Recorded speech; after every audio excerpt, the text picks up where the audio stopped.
जल थल में हर एक पल में, दसों दिशा में भोर निशा में। नभ जल थल में हर एक पल में, दसों दिशा में भोर निशा में। जन्म मरण में जड़ चेतन में, तुम ही तुम हो समाए। ओम नमः शिवाय, ओम नमः शिवाय, ओम नमः शिवाय, ओम नमः शिवाय, ओम नमः शिवाय।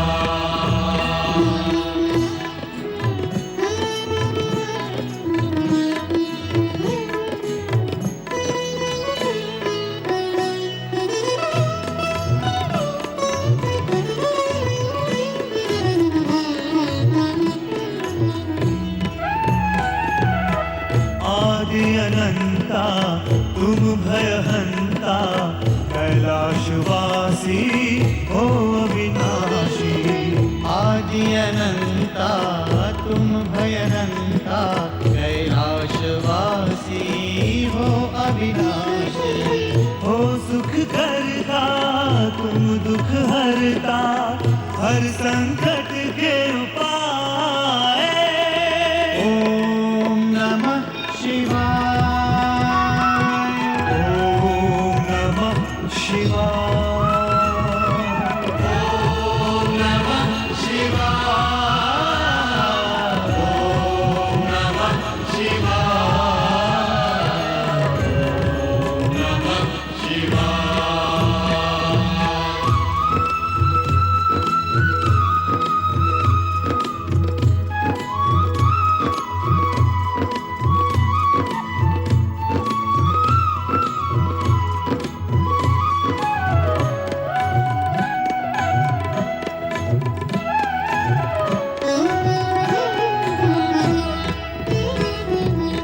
सर्जक हो तुमसे सृष्टि, दृश्य तुम्ही से तुमसे दृष्टि।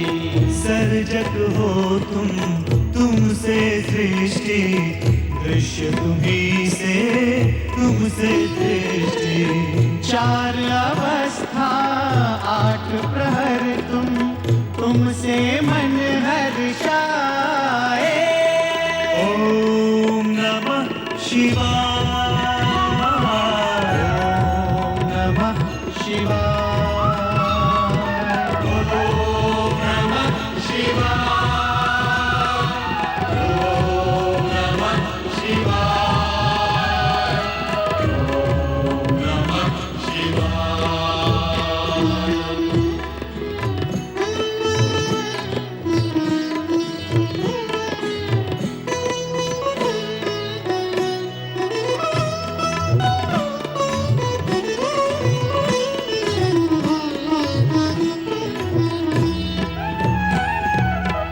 शब्द है तुमसे वाणी, ज्ञान तुम्ही से तुम ही ज्ञानी। शब्द है तुमसे वाणी, ज्ञान तुम्ही से तुम ही ज्ञानी। सत्य तुम्ही हो नित्य तुम्ही हो, जो खोजे वो पाए। ओम नमः शिवाय, ओम नमः शिवाय, ओम नमः शिवाय, ओम नमः शिवाय, ओम नमः शिवाय।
चंद्रमौलेश्वर की जय।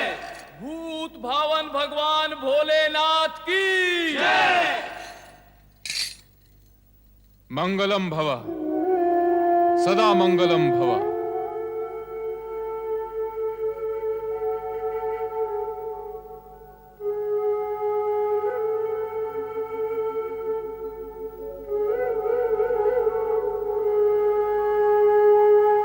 देवराज, तुम्हारे मन का विषाद चेहरे पर उभर आया है। इस दुख और विषाद का कारण? देवेश्वर, मंगलमय होने के आशीर्वाद के पश्चात इन दुखों का कोई कारण तो नहीं होना चाहिए, किंतु क्या करें? तारकासुर के अत्याचारों की पीड़ा और कष्टों की अग्नि परीक्षा हमारा पीछा नहीं छोड़ रही है। देवेश्वर, आपका आशीर्वाद फलित हो तो पीछा छूटे हमारा इन कष्टों से। नारायण नारायण। हे त्रिकालदर्शी, आप देवराज को यह बताएं कि आपका आशीर्वाद कब फलेगा। देवराज, अभिशाप और दुर्भावनाएं अवश्य शीघ्र फलित होते हैं, किंतु वरदान और मंगल कामनाएं फलित होने में समय लेते हैं। ऐसा क्यों होता है देवाधिदेव? इस कारण कि वरदान पुण्यों का फल होता है और शाप कुकर्मों का। सत्य यह भी है कि प्राणी पुण्य के कर्म कम और विलंब से करता है, किंतु दुष्कर्म करने में विलंब नहीं करता और दीर्घ काल तक करता रहता है। हाँ भोलेश्वर, प्राणी को दुष्कर्म करते समय बड़ा सुख मिलता है। ऐसा करते समय वो ये सोचता ही नहीं कि दुष्कर्मों का परिणाम अर्थात हमें मिलने वाले आशीर्वाद हमारे दुष्कर्मों के कारण फलित नहीं हो रहे हैं। प्रभु, भोलेनाथ का तात्पर्य यही है देवराज। किंतु हमने कौन से ऐसे कर्म किए हैं प्रभु जिनके कारण हमें ये कष्ट भोगने पड़ रहे हैं? वातावरण में ताप अधिक हो तो यह निश्चित है कि ग्रीष्म काल के प्रभाव से ऐसा हो रहा है। अधिक शीत के कारण यदि तन में कंप होता है तो यह प्रश्न करने की आवश्यकता नहीं कि क्या ये शीतकाल है। परिणाम के मूल में कारण अवश्य छिपा होता है। आप केवल इतना बताइए भगवान कि कारण का प्रभाव और परिणाम की अवधि कब समाप्त होगी? तारकासुर के अत्याचारों का अंत कब होगा? सदाशिव, कब होगा? वो तो तारकासुर का अंत होने पर ही संभव होगा देवराज, है ना भोलेनाथ? पर उसका अंत कब होगा? ब्रह्मा जी के वरदान का प्रभाव समाप्त होने पर। अब यह प्रश्न करने की आवश्यकता नहीं कि उनके वरदान का प्रभाव समाप्त कब होगा। इसका उत्तर यही है कि प्राणी के पुण्य कर्म वरदान के रूप में उसका साथ देते हैं। यदि पुण्य कर्म दिशा बदलकर दुष्कर्म की खाई में गिर पड़े तो वरदान का प्रभाव समाप्त हो जाता है। तारकासुर जिस गति से अनीति और अन्याय के मार्ग पर बढ़ रहा है, उसके फलस्वरूप उसके अंत काल में अधिक समय नहीं है। अधिक समय नहीं है, किंतु समय अवश्य है। समय पर किसी का वश नहीं देवराज, तुम्हें प्रतीक्षा तो करनी होगी। अन्य उपाय भी क्या है देवेश्वर? जब तक तारकासुर के पुण्यों का प्रभाव समाप्त नहीं हो जाता तब तक प्रतीक्षा तो करनी ही होगी। इस प्रकार यदि विचार करोगे देवराज तो यह प्रतीक्षा काल कष्ट में बीतेगा। तो कैसे विचार करूं देवऋषि? अर्थात प्रतीक्षा करके। अर्थात अपने दुर्दिन और दुर्भाग्य के लिए स्वयं को ही दोषी मानना होगा। बुद्धिमान ऐसा ही करते हैं, क्योंकि उन्हें ज्ञान होता है कि दूसरों को दोषी मानने से दुष्टता बढ़ती है और ये बढ़ी हुई दुष्टता अंधकार की ओर ले जाती है, किंतु स्वयं को दोषी मानने से दोष दूर करने की प्रवृत्ति दोष घटाती है और ये मार्ग प्रकाश की ओर ले जाता है। ऐसी स्थिति में बुद्धिमत्ता इसी में है कि धर्म पे आचरण करते हुए अनुकूल समय की प्रतीक्षा की जाए।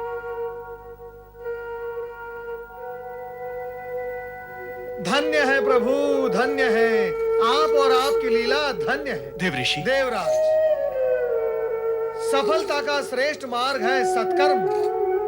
किए जा, किए जा, किए जा।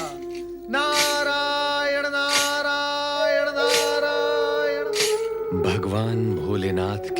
आदेश को सुनकर भी देवराज दुविधा की स्थिति से मुक्त नहीं हो सके। वे जगतपति के कथन पर विश्वास ही नहीं कर पाए, किंतु विश्व व्यापक सत्य तो यही है कि सर्वेश्वर भोलेनाथ पर श्रद्धा रखने वाले प्राणी जब अपने आप को उनके चरणों में समर्पित कर देते हैं तो विलक्षण पुरुष सिद्ध होते हैं। श्रेष्ठ पुरुष सदा भौतिक सुख का त्याग कर भगवान शिव का अनुग्रह प्राप्त करना ही जीवन की सार्थकता समझते हैं। ऐसे ही समर्पित श्रद्धालु थे सूर्यवंशी महाराजा मानधाता।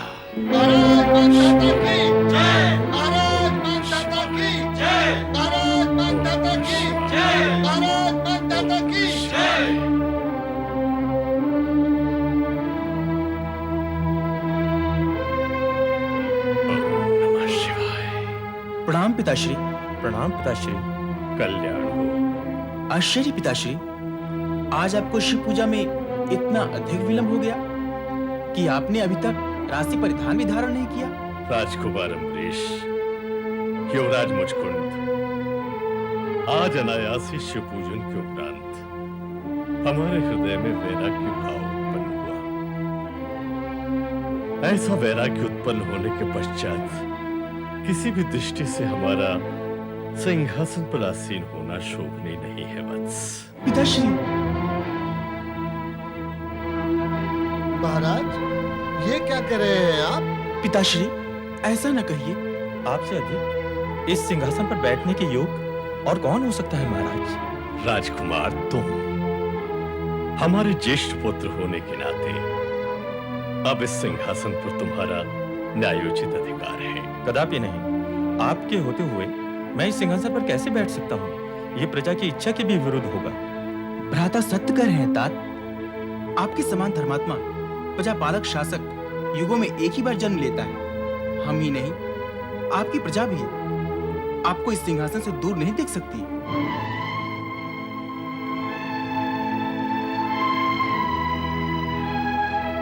आप विराजिए पिताश्री।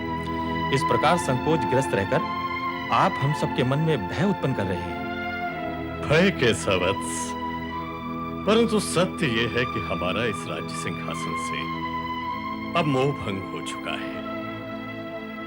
इसी मोह के कारण हम आज तक भगवान शिव के दर्शन से वंचित रहे। परंतु अब हृदय ने निर्णय ले लिया है वत्स। भगवान शिव के दर्शन हेतु हम नर्मदा तीर्थ पर रहकर घोर तपस्या करेंगे। महाराज, अपने निर्णय को बदल दीजिए। आपकी अनुपस्थिति में हम ही नहीं, सारी प्रजा अनाथ हो जाएगी। आप सत्य कह रहे हैं महामंत्री जी। पिताश्री, सारा संसार जानता है कि आप जैसा महान शिव भक्त युगों युगों से इस पृथ्वी पर नहीं हुआ है। आपके राजा रहते हुए भी भगवान भोलेनाथ आपको दर्शन अवश्य देंगे। अमरीश सत्य कह रहे हैं तात। आपकी भक्ति से भोलेनाथ अवश्य प्रसन्न होंगे। नहीं बस, शिव पूजा के समय लिया गया संकल्प बदला नहीं जा सकता। यह निर्णय हमने भगवान शिव की प्रेरणा से ही लिया है। अब शासन का कार्यभार तुम्हें ही संभालना है। पिताश्री, अभी इसी क्षण हमारे युवराज मुशकुंद महाराज घोषित किए जाते हैं। बोलिए महाराज मुशकुंद की जय। महाराज मुशकुंद की, महाराज मुशकुंद की, महाराज मुशकुंद की।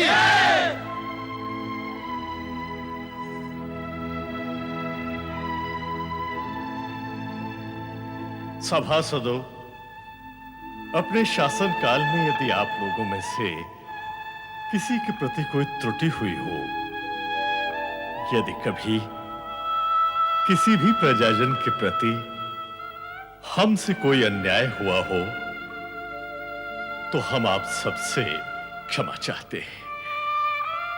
पुत्रों, शिव भक्ति की ज्योति को सदैव प्रज्वलित रखना। भगवान शिव कल्याण करे। ओम नमः शिवाय। ओम नमः शिवाय। महान शिव भक्त, अमर कीर्ति के धारक महाराज मानधाता की जय। महाराज मानधाता की जय। महाराज मानधाता